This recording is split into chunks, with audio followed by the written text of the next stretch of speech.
মরুভূমির আকাশে যদি হঠাৎ আগুনের রেখা ছুটে যায়, কয়েক মিনিটের মধ্যে বদলে যেতে পারে উপসাগরীয় অঞ্চলের যুদ্ধের সমীকরণ। যুক্তরাষ্ট্র ও ইরানের মধ্যে সরাসরি সংঘাত শুরু হলে প্রথম ২৪ থেকে ৪৮ ঘণ্টায় নির্ধারণ করে দিতে পারে পরবর্তী পথচিত্র। আর সেই শুরুটা হতে পারে ক্ষেপণাস্ত্রের ঝড় দিয়ে। বিশ্লেষকদের মতে আকাশে আধিপত্য কায়েম করা বা সমুদ্রে মার্কিন নৌবহরকে সরিয়ে দেয়া ইরানের পক্ষে কঠিন। তাই সংঘাতের সূচনা লগ্নে তেহরানের প্রধান ভরসা হবে তাদের ব্যালিস্টিক ক্ষেপণাস্ত্র বাহিনী। কাতারের আল উদেইদ, সংযুক্ত আরব আমিরাতের আল ধফরা কিংবা সৌদি আরবের প্রিন্স সুলতান, এই ঘাঁটিগুলোর অবস্থান গোপন নয়। স্থির অবকাঠামো, রানওয়ে, জ্বালানি ডিপো সবই নির্দিষ্ট স্থানে।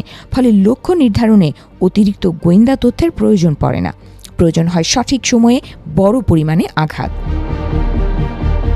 ইরানের হাতে রয়েছে ফাতেহ মতো স্বল্প পাল্লার কঠিন জ্বালানি চালিত ক্ষেপণাস্ত্র। এসব ক্ষেপণাস্ত্র দ্রুত উৎক্ষেপণযোগ্য এবং মোবাইল ট্রান্সপোর্টের ইরেক্টর লঞ্চার থেকে ছোড়া যায়।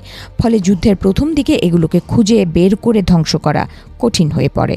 লক্ষ্য হবে রানওয়ে ক্ষতিগ্রস্ত করা, জ্বালানি মজুদ আঘাত করা এবং বিমান উড্ডয়নের গতি কমিয়ে দেওয়া। তবে প্রতিরক্ষা ব্যবস্থাও রয়েছে শক্তিশালী। উপসাগরীয় অঞ্চলে যুক্তরাষ্ট্র মোতায়েন করেছে প্যাট্রিয়ট ও থার্ডের মতো স্তরভিত্তিক ক্ষেপণাস্ত্র প্রতিরক্ষা। বাস্তব যুদ্ধে প্যাট্রিয়ট সফলভাবে বহু ক্ষেপণাস্ত্র প্রতিহত করেছে। থার্ড উচ্চতায় আঘাত হানতে সক্ষম, কিন্তু সমস্যা একটাই, ইন্টারসেপ্টর সীমিত। পুনরায় লোড করতে সময় লাগে। একযোগে বড় মিসাইল বহর এলে প্রতিটি লক্ষ্য রক্ষা করা কঠিন হয়ে পড়ে। ধরা যাক অধিকাংশ ক্ষেপণাস্ত্র প্রতিহত হলো, তবুও ধ্বংসাবশেষ বা কয়েকটি সফল আঘাত সাময়িকভাবে রানওয়ে বন্ধ করে দিতে পারে। ফলে প্রথম দফায় বিমান উড্ডয়ন বিলম্বিত হতে পারে। যুদ্ধের শুরুতে এই সামান্য বিলম্বই কৌশলগত প্রভাব ফেলতে পারে। তবে এই সুবিধা দীর্ঘস্থায়ী নয়।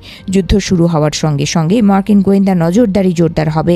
স্যাটেলাইট, ড্রোন ও বিমান থেকে নজরদারির মাধ্যমে মোবাইল লঞ্চার শনাক্ত করার প্রচেষ্টা বাড়বে। একবার টার্গেট নিশ্চিত হলে পাল্টা হামলা শুরু হবে। তখন ইরানের লঞ্চার ও মজুদ ঘাঁটিগুলো ক্রমশ ঝুঁকির মুখে পড়বে। আরেকটি বড় প্রশ্ন হলো মজুদ। ইরানের ক্ষেপণাস্ত্র ভান্ডার বড় হলেও অসীম নয়। উন্নত ক্ষেপণাস্ত্র পুনর্নির্মিত সময় সাপেক্ষ।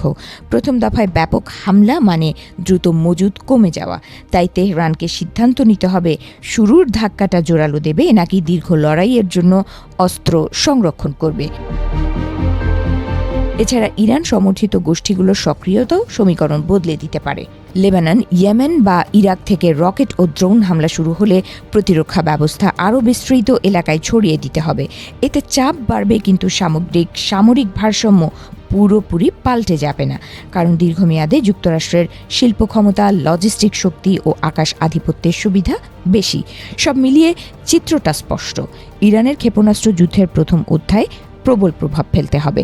কয়েক ঘন্টা বা কয়েক দিনের জন্য মার্কিন ঘাঁটিগুলোতে বিঘ্ন ঘটানো সম্ভব, কিন্তু টানা যুদ্ধের নিয়ন্ত্রণ ধরে রাখা কঠিন। সময়ের সঙ্গে সঙ্গে নজরদারি বাড়বে, পাল্টা আঘাত তীব্র হবে আর মজুদ কমতে থাকবে।